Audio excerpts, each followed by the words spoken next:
So what happens in this lawsuit is that the attorneys general of Missouri and Louisiana sue with a judge. I'm currently being sued in front of that judge. So what? Why? Yeah. Well, Stephen Miller sued me in front of that judge. We can talk about that after. No. Yes. Wait, Ghoul Stephen Miller? Stephen Miller? Yeah. Yes. Dead eye Stephen Miller. Yes. Stephen Miller that walks by plants and they die. That's Stephen Miller. Yes. It's an honor, but yes. Wow. All right, we'll get into that later. Don't let me forget that. Hello, everybody. Welcome to the Weekly Show podcast. My name is Jon Stewart, and I will be your audio guide to this week's podcast. It is Tuesday. It is March 17th. It is St. Patrick's Day, and I am... Oh, it's all blue and gray. I'm in blue and gray. Does that signify anything on a day like today? It probably doesn't. We are still, I guess, entering week 3 of our war with Iran. But I want to talk about a different threat to the country. The Senate this week, I believe, is going to be trying to figure out bureaucratic loopholes to try and get their Save America Act through, even though they don't really have the votes for it because they could never pass the thresholds of filibuster and certainly not passage. But they want to get it done because they want to introduce the safeguards to the American electorate because so many undocumented people, so many non-Americans skew our elections so brutally, even though they don't, even though there's no evidence of it. Other than that, this is an incredibly crucial piece of legislation that must be passed. So today, what I would like this episode to be focused on is the real threat, ironically, to American democracy and our election. And that is the algorithms and social media platforms that push this bullshit and get it out into the electorate so that it becomes canon, even though it lacks the evidence for that. And so to get into that topic, we bring in experts in this field. So let's get to them now. Very excited as we talk about the real threats to the American electoral system, to the American democratic system. And we're delighted with our 2 guests today. We've got Renée DiResta. She's the Associate Research Professor at Georgetown McCourt School of Public Policy. You always know how good something is by how long its name is, indeed. And that's the longest name there is. Also the author of Invisible Rulers, The People Who Turn Lies into Reality. And Casey Newton, who's the editor of Platformer, and of course you all know him as a co-host of Hard Fork, which is the New York Times podcast about technology and future. And hello. Hey, John. What is happening with the both of you? Listen, the reason why we're doing this now, so I don't know if you're familiar with the SAVE Act. It's the Save America Act. And as you know, that's where we live, America. And they're going to save it by voting on it. And what it's going to do is it's going to protect our electoral system and our democracy from the scourge. Yeah. Of non-citizen voting, which, as you know, is in the, I think, billions. Let's just start by sort of defining what this SAVE Act is seeking to accomplish. Basically, the idea is it's an idea that most people can get behind.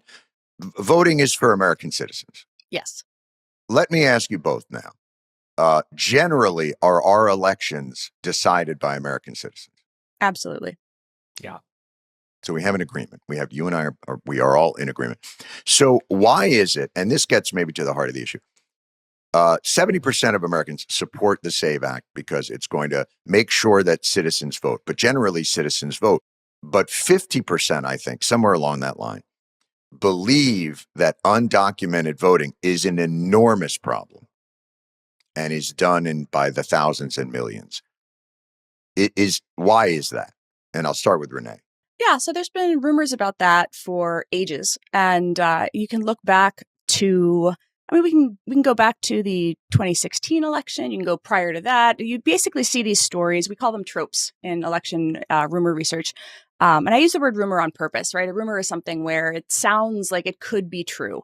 It resonates with people. They think, oh, this might be something that is happening. They heard it from a friend who heard it from a friend who saw it on the internet, right? There's a sort of trace back to a claim that some guy said somewhere. And with this rumor of non-citizens voting, what you hear is this theory that your vote is going to be stolen from you. Your candidate might lose because somebody who is not supposed to be doing a thing is doing that thing. So there's a sense that you might be wronged, and that's why it lands so hard emotionally. And if you look back, you see the same types of stories, the same types of tropes landing over and over and over again. You have the bust-in voter. You have the person voting with their maiden name. You have the person who is here illegally voting. These are stories that recur over and over and over again, and the reason they recur is because they seem plausible, they seem believable, and most people are not persuaded by statistics. They don't go and say, oh, Cato says that this is a small problem. Heritage says this is a small problem. Too conservative. Cato's libertarian, Heritage is absolutely exactly. I mentioned those on purpose. Exactly. Yes. So when you go and you look at even the libertarian and the right-wing studies of voter fraud, you find repeatedly that when you are looking at honest statistics, when you're looking at the actual studies of the problem, it is infinitesimally small. But when you go and you look at social media and you hear people who are sharing these stories that they relate to, that feel true, that's why these rumors continue to propagate. But Casey, when we're talking about social media and those kinds of things, and they propagate along that way, is that happenstance? Is that because the rumor mill, or how does it propagate? Why does it propagate? How does a video of an election worker in Georgia reaching under the table to pull out a bucket of votes that is not in any way nefarious become the centerpiece of these larger conspiracies, et cetera?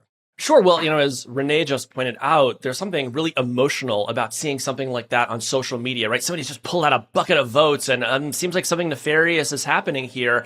And depending on, what caption the sort of, aggrieved user might put underneath it, all of a sudden it's going to start getting that engagement, right? The algorithm is going to say, hey, this seems like it's pretty interesting. We're going to show this to a lot more people. And over time, the elites of the sort of the Republican Party, whoever can sort of use this to their advantage, is going to say, aha, this is something that I can use to sort of make my case. And so that's that kind of, the algorithms and the elites are kind of working hand in hand to spread whatever kind of emotional rumor might serve their cause. Ultimately, the aim, genuine or disingenuous, of protecting the electoral system, you would consider it to be, an honorable one. You don't want, and there are times that it does it. I think there was a study done since 1982 that there were almost 1,500 people.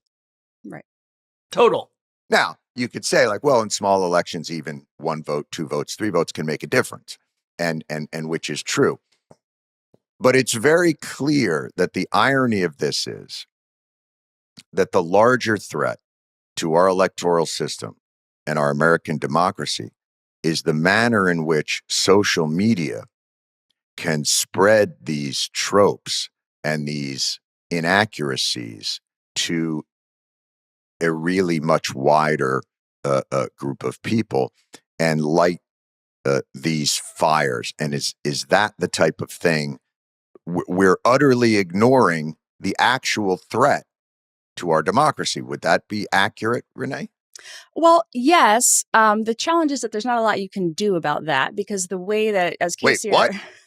This is the problem, I right? thought we were fixing this today. Son of a... So, I worked on a project called the Election Integrity Partnership, where we just traced rumor after rumor after rumor, and we wrote in real time what was happening, how it started, where it started, what, to the best of our knowledge, what the truth was. And you're doing this was at Stanford University. This was when I was at Stanford. This was in 2020. We did this in 2020, which was, of course, the year of Stop the Steal, right? Remember?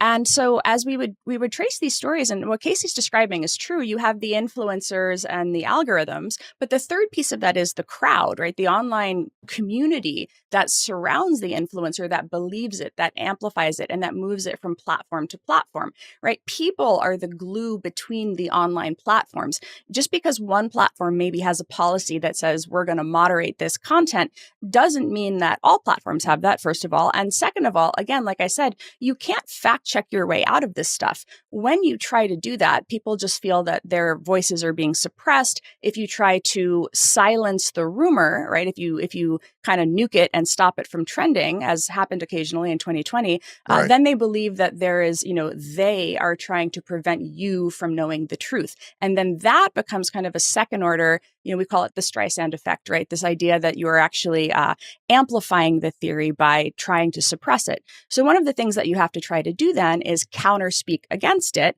But the problem is oftentimes election officials, they are not influencers, right? They do not have very, I mean, let's be honest. They are sometimes just male people and nurses and things, and they have other jobs. They have jobs. They have elections to run. They haven't been weaponized by dark money that goes into the system.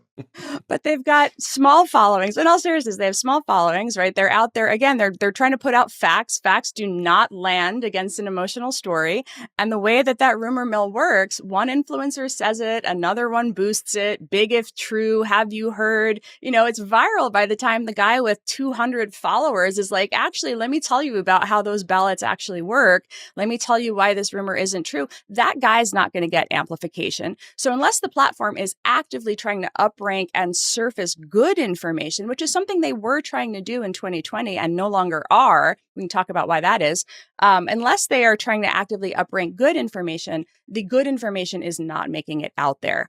And then the other piece of that is that the deeply distrustful crowds that have been taught that the election is going to be stolen, right? They have heard this over and over and over again, are not inclined to believe the fact check or the information that the election worker is going to put out. Right. Well, we see that, Casey, and look, 2020 was Stop the Steal. And there was all this fraud, and the Democrats had rigged the election, and we're gonna have to get the cyber ninjas in there to figure out exactly what went wrong. And it routed through Venezuela and China, sent in elections, and then suddenly in 2024, no, that one actually was pretty good. Everybody forgot to do that. That one worked pretty well. Yeah, and so it really does seem to be an argument of convenience. Absolutely. It's an argument of convenience. I also think that another thing that's important to highlight here is just the demand for these narratives, right? In a moment in 2020, when Donald Trump had clearly lost, there was a huge demand on the right for that not to be true. Once he won in 2024, that demand sort of went away, right? And so that energy was able to go elsewhere. But I think it's really important to talk about the demand side, because the algorithms, the elite, they're super important. But as Renée said, the people are what's gluing that together, and they just sort of want certain things to be true. And in the immediate environment that we have now, they can just kind of go out and pick their own reality based on what they want. Talk about that for a moment. So if we want to think about this in sort of economic theory, you're saying that there is supply side, I'll say misinformation. We won't even say people get it wrong. That just happens sometimes out of good faith. But the more nefarious one that's been weaponized is disinformation. So what are the elements of supply side disinformation? And then we'll talk about demand side, but supply side disinformation. What would be considered the elements of that? That's where you start to see people who, again, are incentivized to seed content, to try to put out plausible theories, to keep hope alive, but really more importantly to cast doubt on the integrity of the election. And that's what you saw a lot in 2020. The idea that you could just offer yet one more justification, one more reason, one more variant on a theory, one more. The reason we use rumor actually is because you don't even have to know what the intent is. It's just a story that is passed from person to person and resonates emotionally. With disinformation, we talk a lot about foreign actors who are in the mix too, right? You have these agitators, these people who are in there because they see an opportunity to advance their own cause. Donald Trump is talking about Iran. That blew me away. Because, of course, disinformation was a word that we couldn't say for a period of about, 3-4 years there. But now we're talking about it again because it was a thing that did, in fact, happen. It was not particularly major or significant in 2020 or in 2024, far less than what we saw in 2016. But, you do have foreign actors in the mix. And these are bots, and so they're seeding the narrative with paid bots, or is this the kind of thing where they talked about, there's a 16-year-old in Uzbekistan and he's being given money to invent stories that sound plausible and then seeding the turf. Maria Ressa talks about this often, the idea that a lie spreads 7 times faster than the truth. So these are people absolutely with intention and purpose sowing the seeds of confusion and misinformation. That would be the supply side actor in league with the paid influencers whose profiles are boosted by algorithms. Would that be accurate? That's pretty accurate. So again, you have the accounts that are content creators and the accounts that are amplifiers are not the same. The amplifiers are, this is where you see bots usually, right? An amplifier would be the sorts of accounts that just click the like button or click the retweet button on Twitter, click the share button. And the reason is you need to have engagement in order to trigger the algorithm to share it out to more real people. So the reason that you have automated accounts, the reason that you can use fakes or rent networks of accounts that are used in commercial spam, the reason you see those accounts come into the on the supply side is that you need to have engagement. Something has to get those like counts up, and that's where you see those automated accounts. And then as you're describing, accounts that are actually writing the content or saying the thing, you do want to have some sort of legitimacy or trust there. And that's where, again, you'll see sometimes they'll be paid and sometimes they'll be an account. Yeah. That's where the cat turds of the world will step in. And, and help. I mean, I think that people sometimes underestimate with some of those folks just how ideologically motivated they actually are. Oh, I don't know. I don't underestimate that at all. I think they are absolutely purely ideological warriors, but are sometimes shaped by the financial incentives that go in there. They've become that. It becomes their identity. They start to earn money on it, which brings us to the point. In case this will, I think, be kind of in your wheelhouse. Let's talk about the artist formerly known as Twitter. Yeah. So, and this gets us to the crux of the irony. Elon Musk, for a long time and really incredibly consistently and vehemently, has pushed this idea that undocumented non-citizen voting is rampant. It is sowing the seeds of our destruction, and we cannot do it. He's tweeted about it, I think, 1,300 times or interacted with stories about it. The irony of it all is that this guy's platform, this guy's algorithm, which he is in charge of, I see his shit on my feed all the time. I don't ever interact with it. There's no reason for it to be there. Mm-hmm.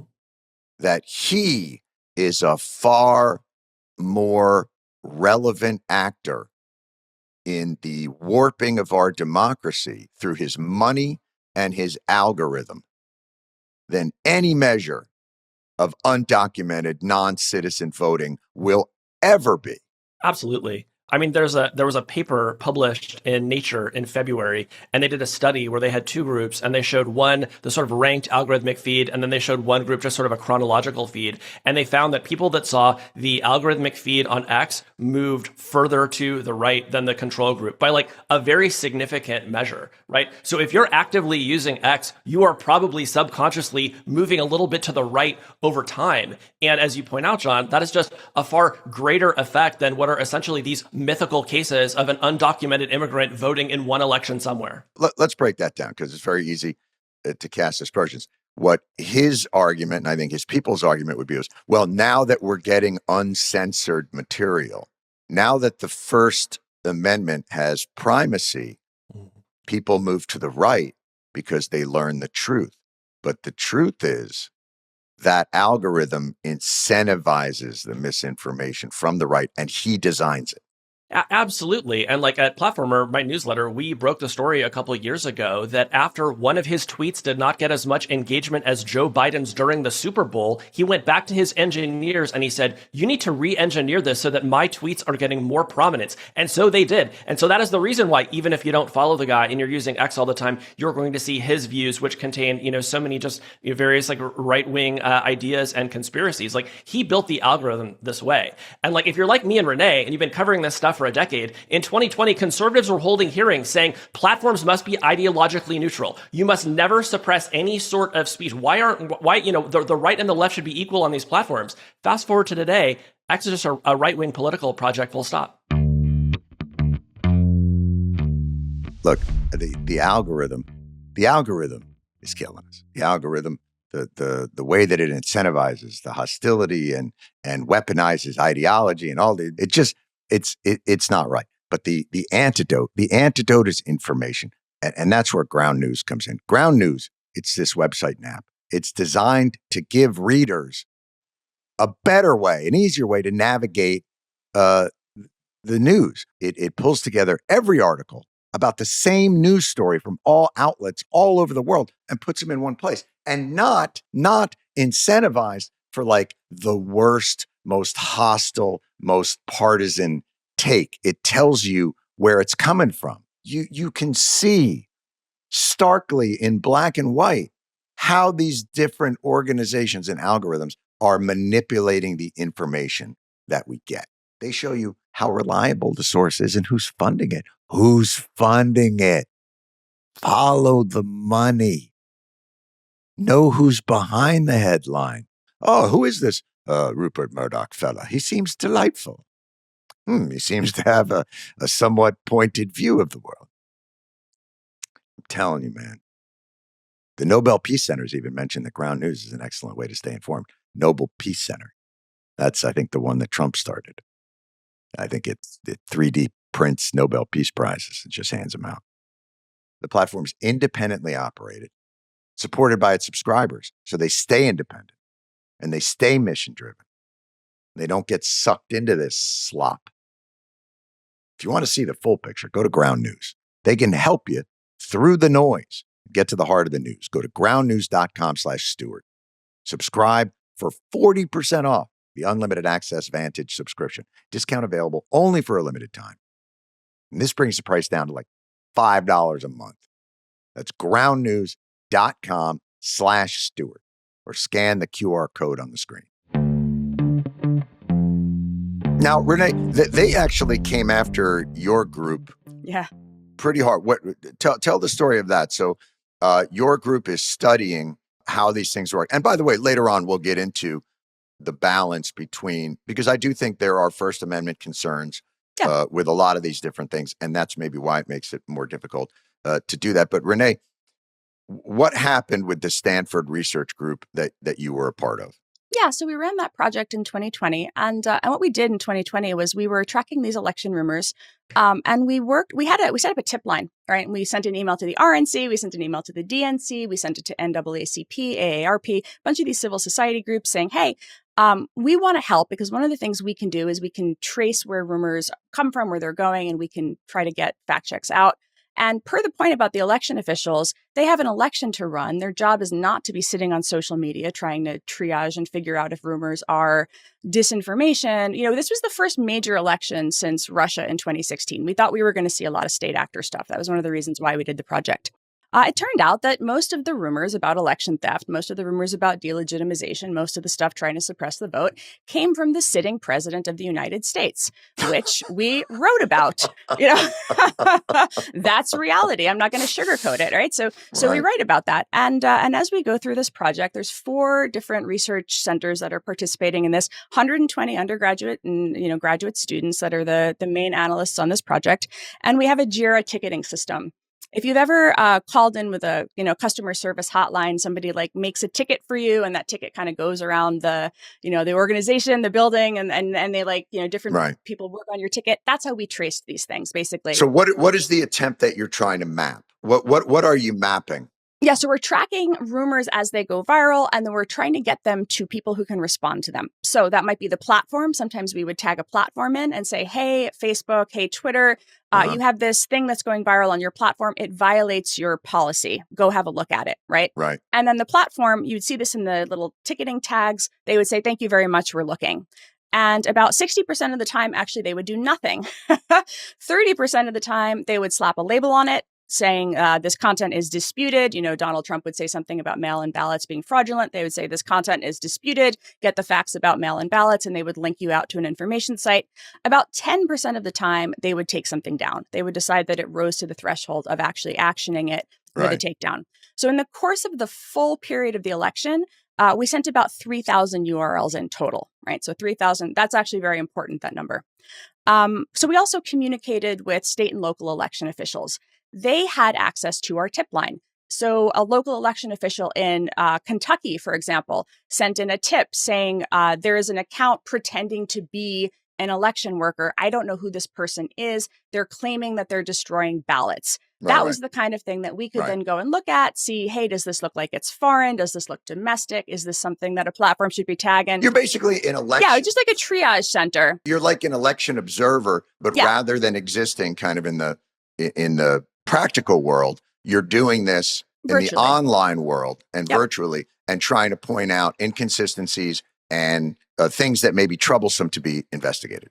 Correct. And so fast forward to, so we did this project, by the way, there was a 200-page report that sat on the internet after it was all done. We wrote about it, and we made a table where after the election was over, we did a data poll on Twitter, and we pulled in the total number of tweets of the most viral election rumors, things that everybody has heard of. Dominion, right? That Dominion machines were flipping votes. Right. That there were these Italian space laser theories, right? That Sharpie markers in Arizona had changed ballots. So the top 10 most viral rumors that everybody saw, we added up the number of tweets. It was 22 million tweets. 22 million. 22 million viral tweets. And this was the number that we put out there, just showing the scope and the scale of how much stuff had been making the rounds on these very, very viral stories. Jim Jordan is a congressman from Ohio, very respected. He extremely honest man. Extremely honest, legendary. There's not a piece of legislation that has passed in America in the last 20 years that does not bear that man's name as a co-sponsor.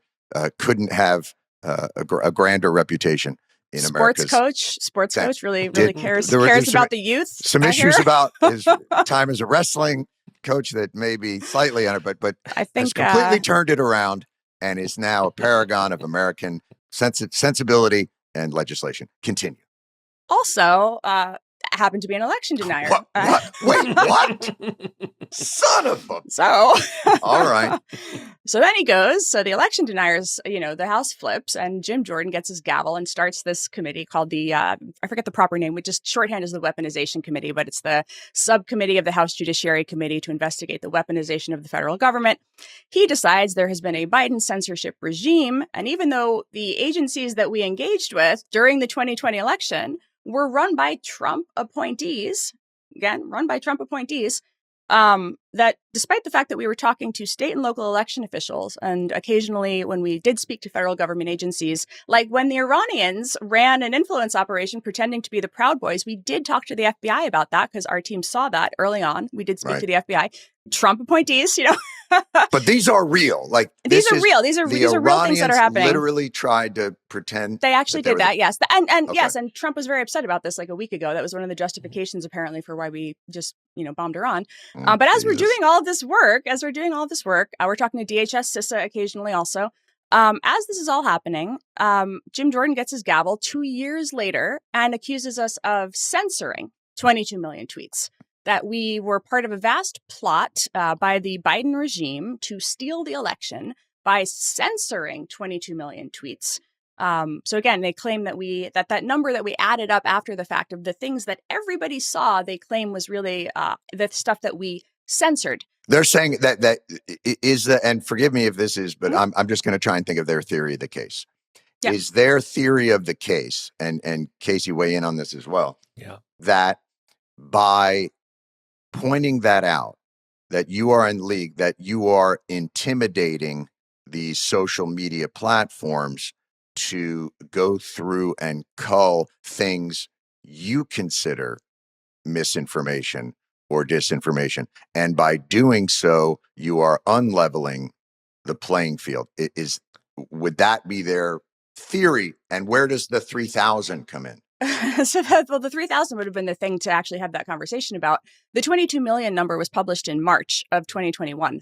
So long after January 6th, even, right? So long after that would have had an impact. The way that platforms engage with researchers, which I think is worth the public understanding, is that platforms will reach out and they will periodically say, "Hey, we're considering doing a policy about this. What do you think?" And then you can weigh in on that policy as an academic researcher who works in a particular field. This is not a secret, right? Twitter had a council of 60 different civil society organizations. We were not on that council, by the way, but Twitter had its Civil Society Organizations Council. And so whenever they were writing a policy about hate speech or about harassment or whatever that issue that those councils dealt with, they would reach out to those entities and they would say, "Hey, we're going to launch a new policy about this. You guys have an opportunity to provide some feedback." And the reason for this is because back in 2016, 2015 timeframe, nobody on the outside was engaging with them at all, right? All of their policies were developed entirely internally. And that didn't make people happy either, because then it was just one guy, basically the CEO of the company, Zuckerberg, Dorsey, whoever it was at the time, making that determination. And so the idea behind coming up with councils or reaching out to academics is that you have an opportunity to say your piece. And again, as I mentioned, just because you say something doesn't mean that they listen to you, which is why when we published that report and we said we sent in 3,000 tweets, we were absolutely transparent about this. It's sitting up there on the internet for 2 years. And we also said they did not act on 60% of those 3,000 tweets, right? So what you see from that, again, is they did not feel pressured to do anything in response to what we were saying or what we were suggesting. They took things under advisement and they occasionally acted, but more often than not, only when it rose did to a certain nothing. standard. Right. And most of the time, they put a label on things. And that, I think, is also important to understand. So we were essentially scapegoated because Jim Jordan and the election deniers needed to come up with some justification after the fact for how the 2020 election was stolen. The irony of investigating you for weaponization was weaponization. So that goes. But Casey. Yeah. Well, it absolutely was. They wound up shutting down the center at Stanford where Renée worked, or at least, prevented them from doing the kind of research that they were doing. They're filing lawsuits against undergraduates who dared to study what was happening during the 2020 election. So the weaponization was truly coming from inside the house. But also I really do not want to give these guys too much credit and say there was some principle that they had to defend. If you've watched these hearings, it truly is just about creating a spectacle and manufacturing this sense of grievance that will then enable Republicans to take further steps to disenfranchise American voters. It really is that simple. Well, let's see if we can play devil's advocate and try and figure out, in the interest of fairness, what is the glimmer of truth within whatever it is that they're using to do the weaponization. So let's go back to, I don't think you would say that the culture of these social media platforms had a liberal slant to it. I think we all probably agree it did.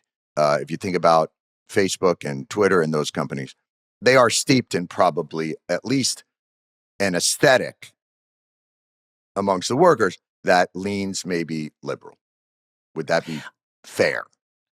I think so. I think the most liberal that they got was if you looked at the content policies they had, they were steeped in a tradition of human rights. They believed that hate speech was bad and that you should try to stop people from seeing that if they were part of a protected group. But also in the culture when that was much more, people were on the ramparts about the usage of certain words or various things. And so they were, I'm just trying to get at the psychology of where this is. So Elon, they recognize that these are powerful tools. So we're going to walk back a little bit just to get to kind of the genesis of this. Mark Zuckerberg does his Zuckerbucks, spends $400 million ostensibly to beef up resources. This is during COVID, so maybe they're putting up plexiglass on things. They're getting people more access. But he has the misfortune of spending $400 million on an election Donald Trump lost. Right. So that also becomes part of the narrative. So I'm just trying to walk through so that the culture is, maybe you consider it liberal. Zuckerberg spends all this money. He doesn't do it ideologically. Combine that with then Musk, who is having during COVID an ideological rebirth, getting in touch with his South African roots, if you will. And we get into this idea of the Twitter files. He buys it because he's so disgusted by their censorship. And to be fair, during COVID, there was information that the government put pressure on these social media groups to remove, and that information they asked to be removed did not necessarily turn out to be wrong. Would that be fair? Yeah, there was definitely pressure and just sort of like, things the government said related to like, masking and how's the virus transmitted. There were things that the government said that turned out not to be true. I think it's also one thing I'll note on that front. There's the reality, and then again, there's the exaggeration. Yes.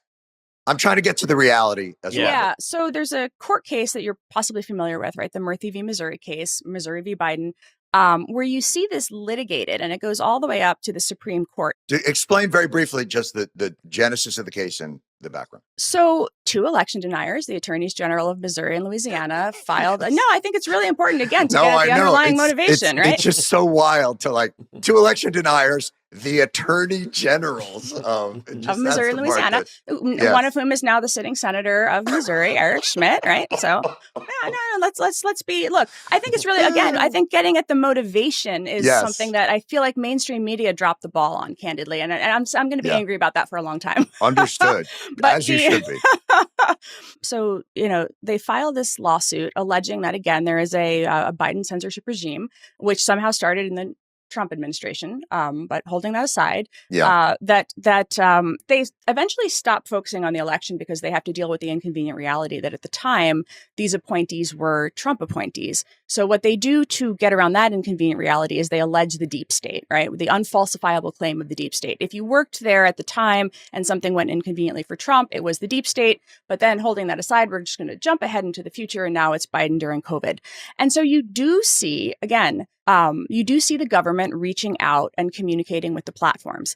Now, the government has First Amendment rights, and the government communicates with the platform as well. Now, very clearly, did the government under Trump also reach out to the, in other words, and it is still that is something that happens? 100% across the board. Exactly. And That's an important thing to remember. Yeah. Right.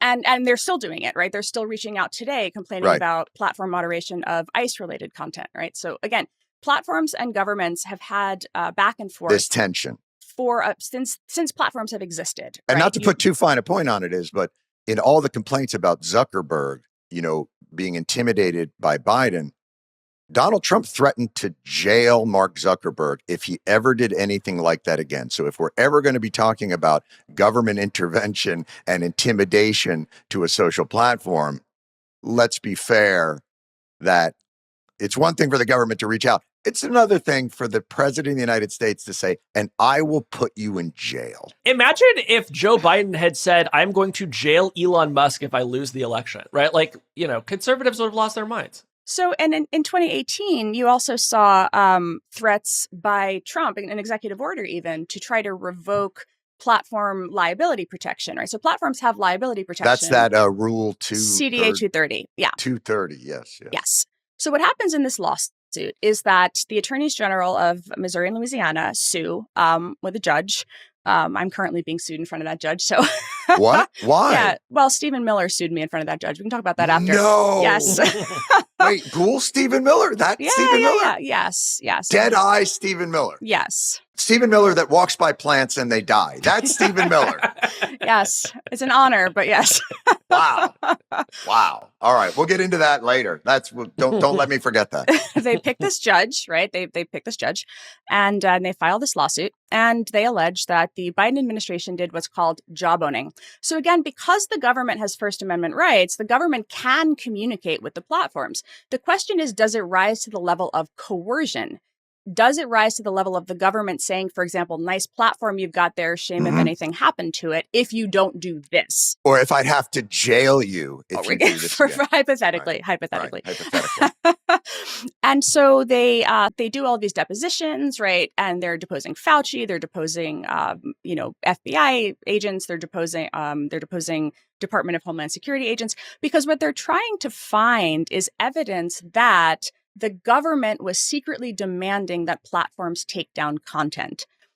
And what they do encounter are they have these emails from Rob Flaherty, the White House digital director, where he is sending emails saying like, what the hell happened here? You need to explain yourself. If you actually dig in, a lot of those emails that become very notorious are Rob Flaherty asking about the White House's own Instagram account. So again, you have the grain of truth where the White House is occasionally communicating with the platforms using strong language, but the stuff that they really blow up, the stuff that they really make, these huge media moments. This is the Twitter files and the whole thing. Right. If you actually kind of delve down into it, what you find is that it's like the Twitter files, literally, they were taking emails and cutting them in half and pretending the top half of the email said something it didn't. So it's just the most incredibly dishonest misrepresentation of the actual evidence as they walk through these cases. And this is reflected then in the Supreme Court finding, which is that the judge that they kind of cherry pick in Louisiana says this is the biggest censorship effort the world has ever seen,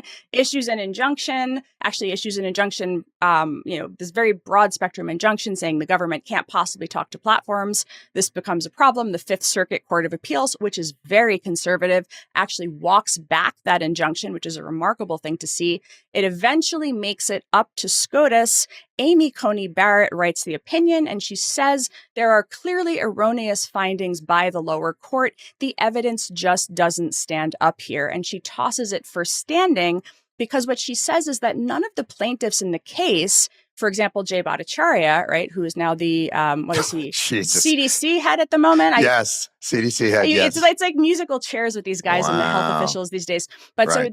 So NIH head, CDC head, whatever his current role is, both, he is then, he accuses the administration of censoring him, but there's not a single email in which the White House so much as mentions him. And so Amy Coney Barrett tosses this back, tosses it for standing, and says the lower courts had these erroneous findings. And so it's basically kind of, kicked back down. But that's the kind of thing you get from these soy latte drinking justices. This Amy Coney Barrett, if I see her anymore with the little kitten ear hat and the resist signs, I'll lose my mind.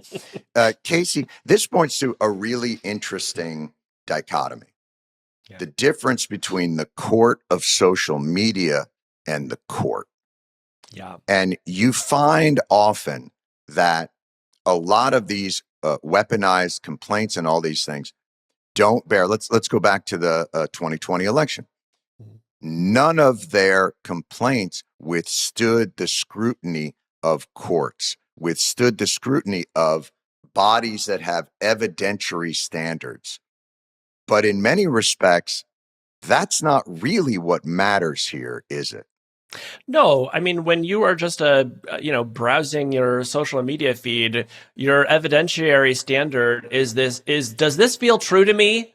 Does this justify whatever I thought before I opened the feed? If so, I'm going to share it. And I think what's really scary about that is that the particular kinds of things that we're talking about today are being used as pretext to disenfranchise American voters, right? Like, that's the ballgame. Do we get to pick our leaders or not? Well, talk about that for a moment, because the idea is, so this is not benign. The idea of just saying like, oh, people need to present ID on its surface sounds wildly reasonable, but underneath it are a lot of issues like women who did not change their maiden name to their married name would have to then somehow find their birth certificate and go get a passport. Like, there's a lot of hoops to this. Yeah, I mean, absolutely. Like, I saw one study that said that there may be as many as 69 million women who took their spouse's name and don't have a birth certificate matching their current legal name.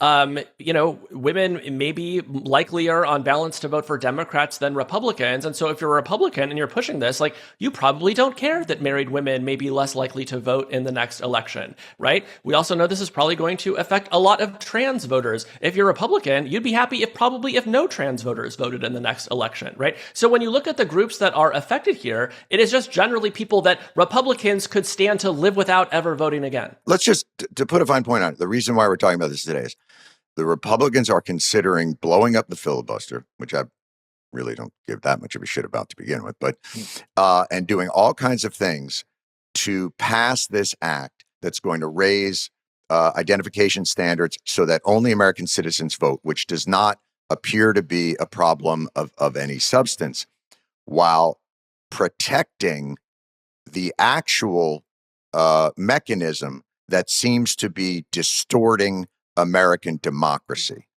And I want to get into, and Renée, I'll ask you this, because one, you could say, like, well, what's the game for them? The game is, let's look at Elon Musk's net worth. By creating this algorithm on this platform, by donating $350 million to Donald Trump and Republicans, his net worth has skyrocketed. And the AI tech guys, they've all benefited in a wildly disproportionate manner through their coziness to this administration. Would that be a fair statement? That is a fair statement. It's about maintaining power, right? One of the things with social media is that they're tools of reach, they're tools of persuasion, they're tools for organizing and gathering and activating. And when you have the capacity, particularly with something like Twitter, which is very, very good at activation, you are, controlling an incredibly potent infrastructure. One of the things that happened after Elon bought Twitter is that you saw influential accounts on the left leave, right? And so there's been this fragmentation to a bunch of different platforms. You've got Blue Sky, you've got Threads, but there hasn't really been any kind of cohesion. There's no real competitor. There is no competitor even as of now. Yeah. In that regard, particularly for things like breaking news or shaping information in the moment. Their Instagram is great. You can grow very large accounts, very large reach. There's a lot of political influencers on Threads who are reaching left-leaning audiences, but it is not the same type of algorithm. It is just not the same structural function in the political discourse, and that is the thing that is significantly different. And in terms of, and we're talking about every one of these guys, and that's the other thing. It's not just the algorithm that skews, our democracy. It's the money. And since Citizens United, I've just got a little list here that, Elon Musk donated 250 plus million, right? And has gained 234 billion. Bezos paid $40 million for a Melania documentary and another 40 million probably in, advertising and everything else. Cut down on the Washington Post. He's up, $15 billion. Zuckerberg, whose Zuckerbucks was, so crucial to stealing the election, did an investment pledge of, and even said, you saw the meeting when he said to Donald Trump, how much should I say I'm giving? Yeah. All these guys, are they mercenaries? Are they just cozying up to an administration, or are they ideological brethren now with them? So this is really important to talk about because I think the true ideology is capitalism, right? Like, you go back into the 2010s, most of the people that you mentioned, with the exception of Musk, they were essentially good liberals. Although, of course, Musk sort of had his flirtations with liberal causes as well. And shouldn't we have complained about them then, though? Shouldn't we have, just because we thought their aesthetic and their mentality was that, shouldn't we have been complaining about their algorithms and their influence and their money then? I think, going back, there were a lot of complaints about algorithms, that these places were increasingly becoming these centralized, centers of speech that did not have a lot of democratic oversight or control. Like, Mark Zuckerberg has total control over Meta. Even his own board doesn't get a say, right? And so all these guys give a lot of money to Democratic presidents and Democratic causes. And in the end, they just don't get that much for it, right? Joe Biden tries to break up Meta. He tries to break up Amazon. He creates various regulations regulatory problems for Elon Musk. They hire Lena Khan. Yes, the audacity of that, right? But then Trump comes along and you can just agree to build part of his ballroom and he gives you whatever you want. That's a very recognizable character to a business person, right? It's like we can just kind of strike a deal. So that is what you're seeing across American politics now. It's just a bunch of oligarchs who've grown impossibly rich and powerful who are just able to buy what they want. And protecting the turf. Where do you put Sam Altman in all this? He's another one that he just seems to be kind of this weird character that shapeshifts for whatever the moment calls. You know, he'll stand up and say Anthropic is doing the right thing and then vacuum up their contracts when DOD cuts them loose. He is a shapeshifter. Like when you talk to the people who have worked with him, they will tell you that one of their biggest issues with him is that he is always telling you what you want to hear. It's why he's actually like quite charming in person. Politically, he has probably been a little bit more like liberally aligned. Like me, he's a gay guy, and I think that's where his natural sympathies are. But if you ask him about Trump today, he's incredibly careful. You know, I asked him on stage about Trump last year, and he said, "Well, you know, I think he's really, really thoughtful about AI." You know, which was news to me. He's leaving us to do whatever we want. Yeah. Whatever we want. It was news to me, John, but that's what he told me. I'm a cereal guy. But I got to tell you, when you're a little older, it's not so easy to find, you know, it's not as cute when you're going through the, whatever they call them there, the stars, clovers, and mushrooms and being like, oh, right, but my cholesterol is 187. Just saying, cereal not necessarily the best thing for you anymore. Except now, Magic Spoon. Magic Spoon. It gives you that feeling. Saturday morning cereal. Well, you get there 13 grams of protein, 0 sugar, 5 grams of net carbs per serving, which is how I always chose my cereals when I was younger. I used to say to my mother growing up, how many, what's my net carbs here? Well, 5 grams, 7 grams. What are we dealing with? But this stuff, Magic Spoon, keeps you fueled, whether it's breakfast, late night snack, post-workout, whatever it is. They got flavors too. It's not just one thing. You got fruity, roasted cocoa, cinnamon crunch, marshmallow, s'mores, all the stuff that you love. Magic Spoon. Look for Magic Spoon on Amazon or at your nearest grocery store. There are plant-based versions of the cereal as well. Even vegans get to feel like they had a child. You'll find vegan options at Whole Foods or get $5 off your next order at magicspoon.com/TWS. That's magicspoon.com/TWS for $5 off. As you speak to these folks, their sense of Donald Trump, do they fear, you know, look, Elon Musk said, and I asked him about this once, he said, I'm a free speech absolutist. So I said to him, so how do you support Donald Trump, who clearly has said he wants to censor content he disagrees with? He threatens to throw Mark Zuckerberg in jail. And he said to me flat out, oh, that's just bluster. But now you see they're weaponizing that censorship for FCC approval and all kinds of other things. Is he just utterly full of shit? I mean, he himself has said, oh, those people are treasonous and should be thrown in jail for saying things he disagrees with. So he's just utterly full of shit. Yeah, this is a man who, when he took over Twitter, he started banning journalists because they put their Instagram bio in their like Twitter bio. You know, he rewrote an algorithm to privilege his own speech over that of others. He banned people from Twitter for publishing the whereabouts of his private jet. Like the list goes on and on. The guy has never cared about free speech except insofar as that benefits him. His own speech. Yeah.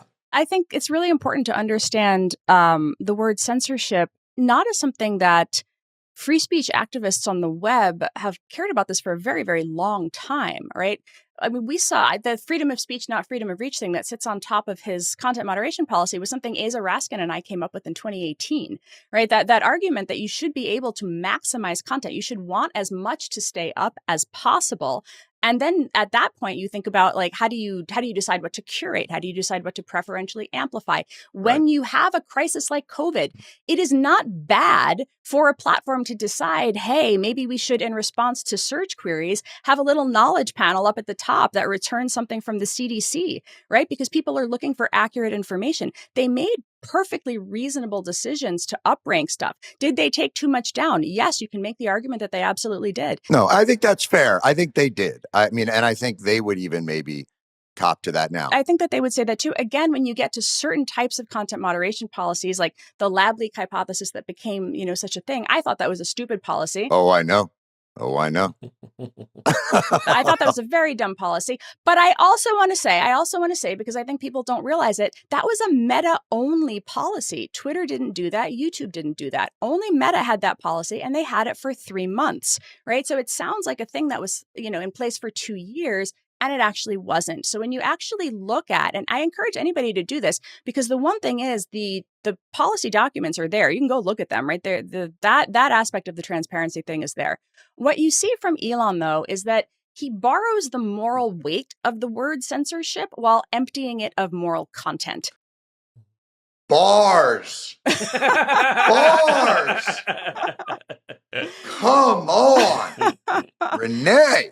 It's just, lay it down. That's exactly right. No, but what killed me, Casey and I were on Kara's pod together when Elon started arguing that his AI had the right to nudify children, right? And that if you said that his AI didn't have the right to nudify children, I just want to say that again, that you were censoring him, that was an act of censorship. And at the same time, he in Turkey just took down the opposition in Twitter completely under the guise of like, hey, that's the law that they have, so I just have to follow that. Like, what are you going to do? Yeah, it's all nonsense. So it becomes a shield, right? It becomes a mental stop word where the minute you say that word, people hear it and they stop thinking about what is it he's actually justifying with that word. He used it to justify the nudification of children, the non-consensual nudification of women. That's based on his AI or something, right? Yes. He's got an AI model that did that. Yes. And so if we say that moderation of that kind of content is censorship, then that concept has just lost all meaning, right? And that's where you can't cry free speech absolutism and make that claim, in my opinion. I also want to get into, there's a distinction here, and I think it's a really important one. There's a difference between free speech and algorithmic speech. Mm-hmm. Algorithmic speech is ultra processed. And I generally do the distinction of, Twitter speech is free speech in the way that Doritos are food. Like, it's not really, it's processed. That free speech isn't, we let everybody know when you tweet and we incentivize them to hostility and outrage and we monetize their ability to argue. And the algorithm is not free speech. It's just not. It puts it through an opaque process that elevates certain speech that you deem more important, or speech that your business model deems more monetarily beneficial. And so how do we draw the distinction between this idea of free speech and the algorithmic speech, which is a perversion of speech? Well, I think it's also important for people to understand that on a social media platform, the First Amendment right is the platform's. It is not the users. It is the platform's First Amendment right to decide what it editorially curates. That's what algorithmic curation is. This has been reinforced legally over and over and over again. This is why, ironically, the conservatives lose their must-carry law cases, right? That is why platforms are allowed to take things down.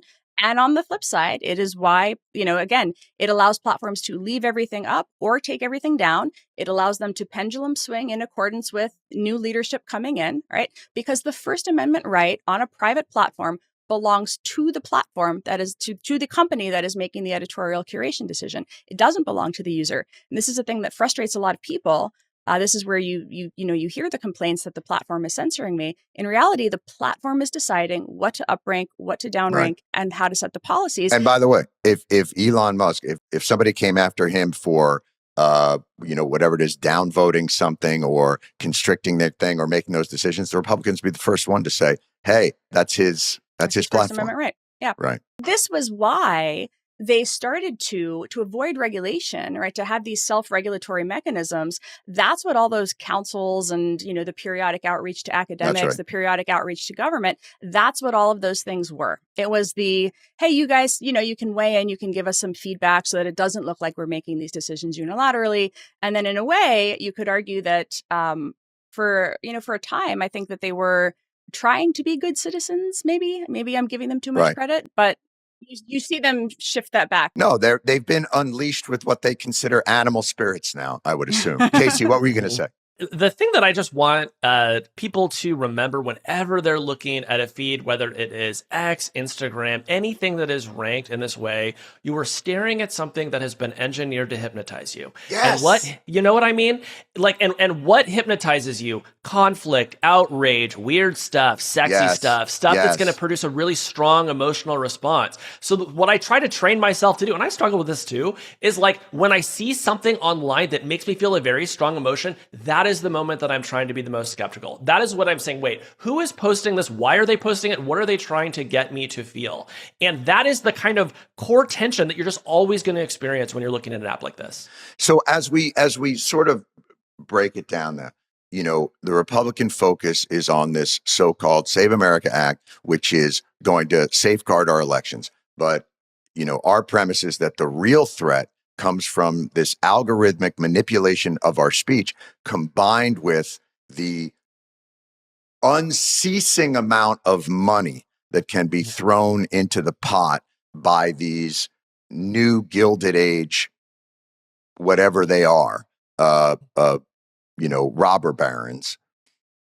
How do we find our way? Is it, if we take the analogy of algorithms to processed food, is there an ingredients list of speech? How do we label that? Community Notes, I think, like Community Notes does a very nice job. I actually agree with that. Yeah. But I also think Community Notes is still weaponized politically. I would like to see a community note for good faith and bad faith. I'd like to see some kind of good faith, bad faith, like the way they do in restaurants in New York City. If you see a C in the window, you are not eating their soup. What are are there tools that can be in this arena for us? Casey? I mean, to me, I think the sort of fast food analogy is a really good one, but like the solution to McDonald's is not like be really careful inside the McDonald's and always try to order the salad. It's don't go to McDonald's too much. And I think we need a slow food movement for the media. The good news is I think we already have one. I think podcasts are actually a pillar of this slow food movement. When you hear, three people talking about something for an hour, you're probably going to get a richer and more nuanced picture. You haven't listened to this podcast much, have you? Because that is not my milieu. Well, I think you're doing a lot of good here, John. But newsletters are also part of this, right? Not every newsletter, but I think there's a lot of like really smart people that are just kind of like sharing their thoughts in this like very long form way. So I just think we need to find other strategies like that. The strategy is not what will make Instagram better, because I just think that's like probably a losing game. Oh, that's interesting. Renée, do you agree that that's, the idea of kind of urging them to become better citizens is not going to bear any fruit? I think people have been trying to do it for a decade now. Sure. I feel a little bit discouraged on that front too. I have kids. My oldest is 12, and oh, you're right there, man. Yeah, you're on the cusp. Exactly. No, we really are. I mean, it's not. Yeah. I feel like the cusp is like 4th grade now. It's like 9. Even though he's not on social media, but you see these kids. They realize that like they can turn Google Docs into a chat app because everybody's on a Chromebook, and then they can take a YouTube link, throw it into Google Docs, and it'll play embedded in Google Docs, and you're like fighting with your kid to not They're watch. so far ahead of us. You're like trying to make your kid like, maybe you should pay attention in math instead of watching some degenerate streamer, right?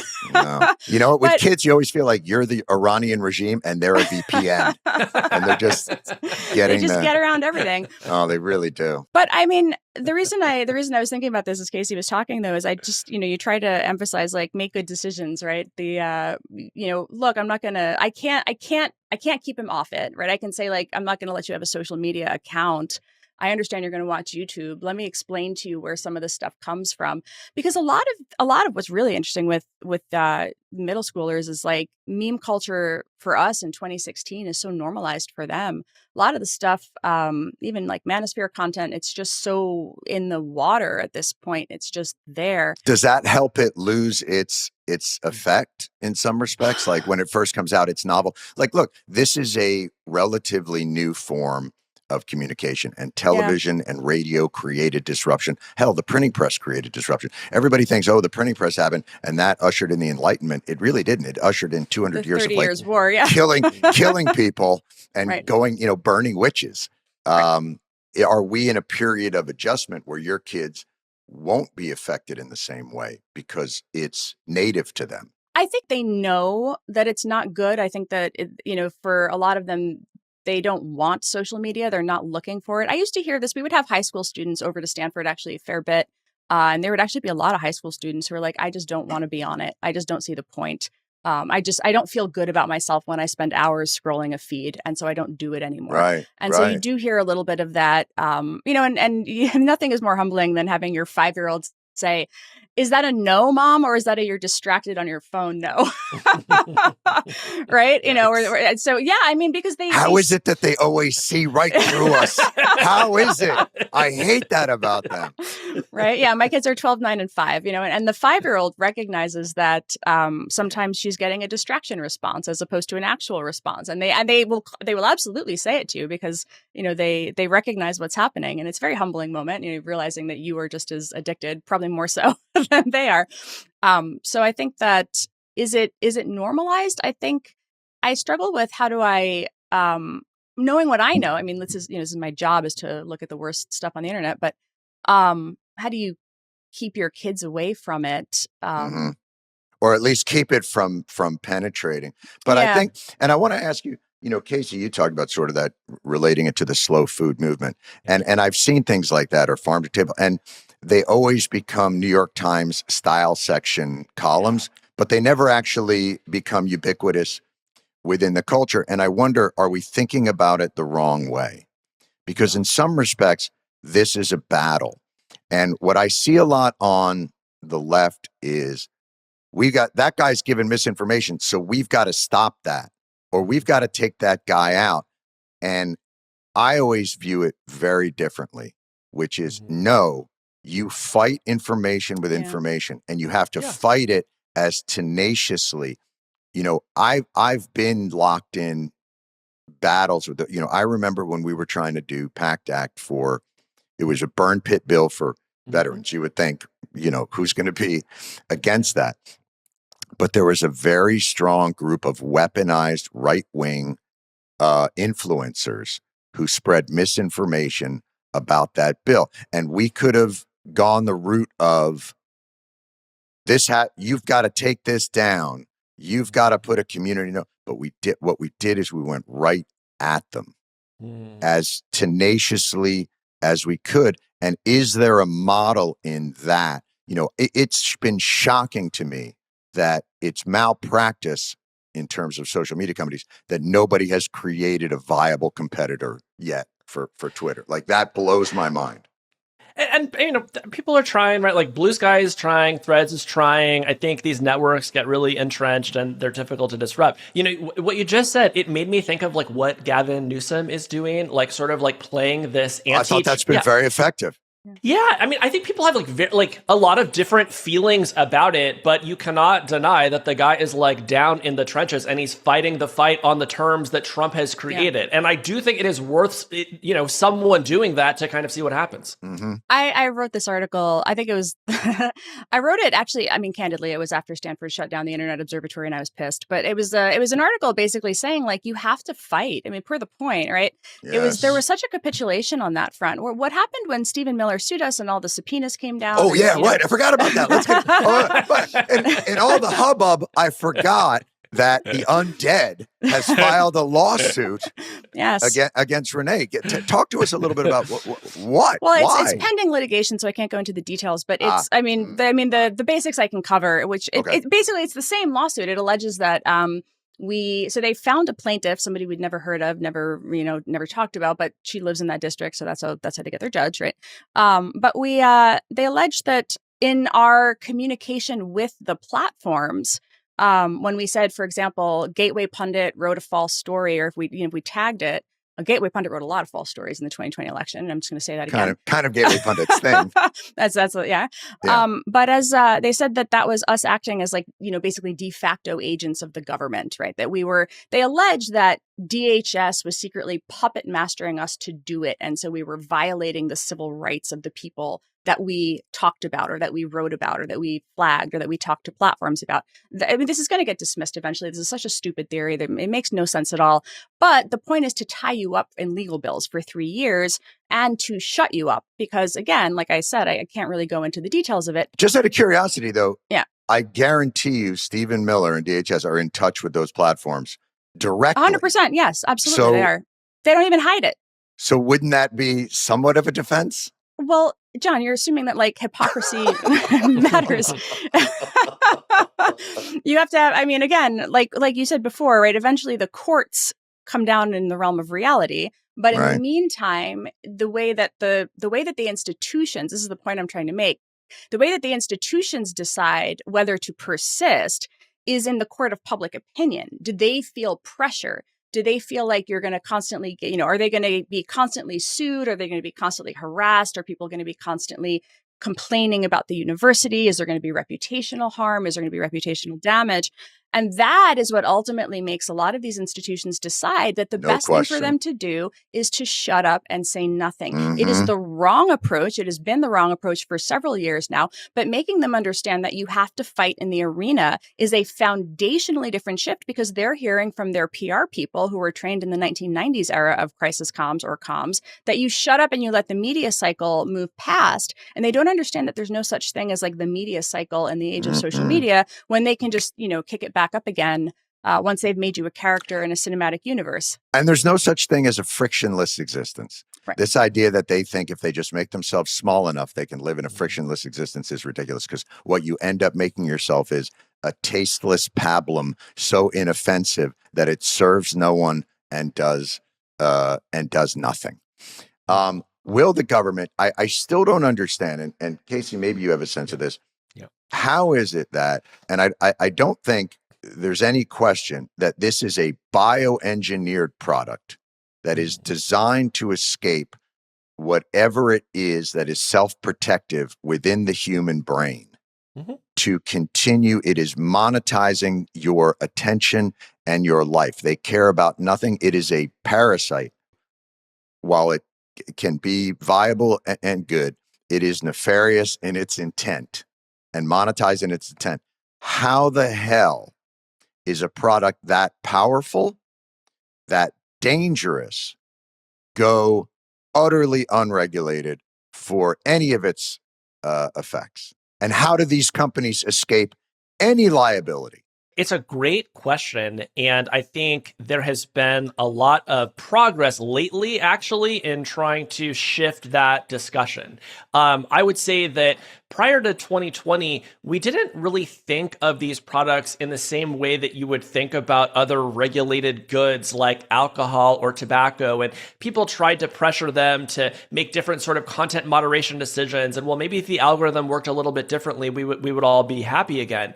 But you fast forward to today, and what people are saying is actually your product is just broken. Actually, it's not safe for anyone to use if they're under 16. It's probably not safe for us either, but let's at least start with the children. And so you look around the world and country after country is now saying, we're actually just going to ban this stuff until you turn 16. Because again, while it's probably very bad for adults, we are increasingly confident that it's bad for children. And so I just think that's kind of the start. And, maybe this is just cope, but part of me wants to think that in the same way that banning children from smoking eventually led a lot of adults to stop smoking too, I wonder if we're not going to see something similar for social media. Right. No, I think that's quite possible. Is there a warning label, Renee, that we could possibly come up with? This is your brain on Facebook. The Surgeon General advocated for that. People were trying that. Oh, wow. This was actually an idea that was making the rounds for a while because again, what are wow. I feel like Center for Humane Tech had some ideas around switching your phone to grayscale so it was less appealing. A lot of these, I think there's actually studies that show that people, there's actually some scientific basis to that. Yeah, it's just less appealing. Well, Renee, I switched my face to grayscale and it's clearly less appealing. So, I mean, well, guys, I very much appreciate you taking the time. This has been absolutely fascinating and really helpful in understanding it. Renée DiResta, Associate Research Professor, Georgetown McCourt School, Public Policy, and also the author of Invisible Rulers, The People Who Turn Lies into Reality. And Casey Newton, he's got Platformer and, of course, co-host of Hard Fork. So, guys, thank you so much for being here. Thank you, John. It's great to be here. thank you for having us. Cool. Bye-bye. Man, I enjoy a nice expert panel. Those guys know their shit. I must apologize to all of you. Our wonderful panel, Lauren Walker, Brittany Mehmetovic, Jillian Spear, will not be joining me today. We had what can only be described as a technical malfunction, which, as many of you know, is also my nickname. So we weren't quite able to work it all through, I'm going to say the cloud, even though I know I'm pulling that out of my ass. But really appreciate it. And they will obviously be back next week. And I want to shout them out again because of their work, giving me the information to allow me to have a cogent, coherent conversation with people who are expert in their field. So lead producer Lauren Walker, producer Brittany Mehmetovic, producer Jillian Spear, video editor and engineer Rob Vitola, who did yeoman's work even getting this thing done. Audio editor and engineer Nicole Boyce. I don't know. I think they're pulling all-nighters just to get this thing out by Wednesday. And our executive producers, Chris McShane and Katie Gray. We will see you guys next week. Bye-bye. The Weekly Show with Jon Stewart is a Comedy Central podcast. It's produced by Paramount Audio and Busboy Productions.